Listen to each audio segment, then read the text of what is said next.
انسان اپنے لا حاصل خواہشات، ادھورے قصے، نامکمل خواب کو لے کر ہمیشہ اس شک میں مبتلا رہتے ہیں کہ اللہ ان کی دعاؤں کو قبولیت کی درجہ پر کب فائز کرے گا۔ وہ ہر طرح کے ذکر و اذکار اور وظیفے کرتے پھرتے ہیں، مگر پھر بھی وہ یہ جان نہیں پاتے کہ اللہ ان کی دعاؤں پر کن کا مہر کب لگائے گا۔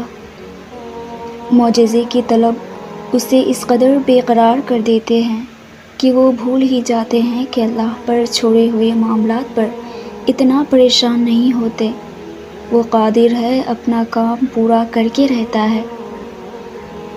جب انسان اپنے اللہ پر اس قدر بھروسہ کر لیتا ہے کہ اللہ کے سوا کوئی بھی اس کی ضرورت پوری کرنے والا نہیں، تو پھر اللہ بھی اپنے بندے کو مایوس نہیں لوٹاتا۔ رجوع اور عروج میں چاروں حرف ایک جیسے ہیں، بس تم اپنے رب کی طرف رجوع کرو، وہ تمہیں عروج عطا کرے گا۔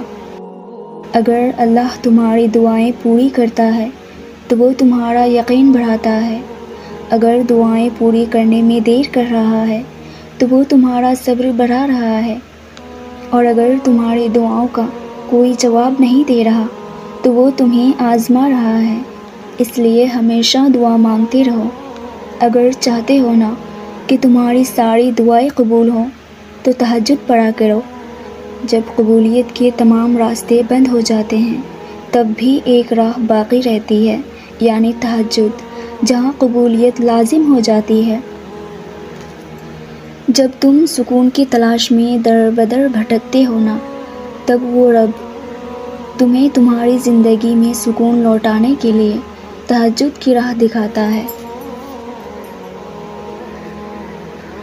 تہجد وہ واحد عبادت ہے جہاں ہر قصہ تکمیل تک پہنچ جاتی ہے۔ تہجد اللہ کے چنندہ بندے ہی پڑھتے ہیں۔ تہجد کا ایک ہی سجدہ تقدیر کو بدل کر رکھ دیتی ہے۔ رسول اللہ صلی اللہ علیہ وآلہ وسلم نے فرمایا، تم اللہ سے دعا مانگو اور اس یقین کے ساتھ مانگو کہ تمہاری دعا ضرور قبول ہوگی، اور اچھی طرح جان لو کہ اللہ تعالیٰ بے پرواہی اور بے توجہی سے مانگی ہوئی غفلت اور لہو و لعب میں مبتلا دل کی دعا کبھی قبول نہیں کرتا۔ تقدیر اللہ کی ایک اشارے پر بدل جایا کرتی ہے۔ ہم کن صرف پڑھتے ہیں لیکن فیکون پر یقین نہیں رکھتے، جبکہ اللہ اور انسان کے درمیان سب سے گہرا رشتہ یقین کا ہی تو ہے۔ تم توکل تو رکھو، وہ بہتر لے کر بہترین دیتا ہے۔ جہاں اتنا مانگا وہاں ایک بار پھر مانگ لو، ممکن ہے تمہاری یہ آخری دعا ہی معجزوں کی دعا ہو۔ تہجد کی دعا کے لیے تو 7 آسمانوں کے پردے اٹھا دیے جاتے ہیں، تو اللہ پھر ایسے معجزے کرتا ہے جو نہ کبھی زمین والوں نے دیکھے ہوتے ہیں اور نہ آسمان والوں نے۔ تہجد کا خاموش سجدہ اور زار زار بہتے آنسوؤں کو وہ کبھی ضائع نہیں کرتا۔